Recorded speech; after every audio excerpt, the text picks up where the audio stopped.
I ran into this last week. Here's what fixed it for me.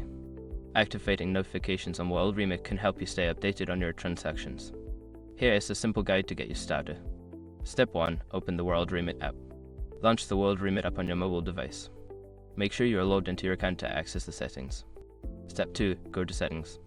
Look for the settings icon, usually represented by a gear symbol, and tap on it. This will take you to the app settings menu. Step 3. Select Notifications. In the settings menu, find the option labeled Notifications and select it. This is where you can customize your notification preferences. Step 4. Enable Notifications. Toggle the switch to enable notifications. You can choose which types of notifications you want to receive, such as transaction updates or promotional offers. Step 5. Save Changes. After adjusting your preferences, make sure to save your changes. Look for Save or Apply button at the bottom of the screen. If you forget this step, your settings will be updated.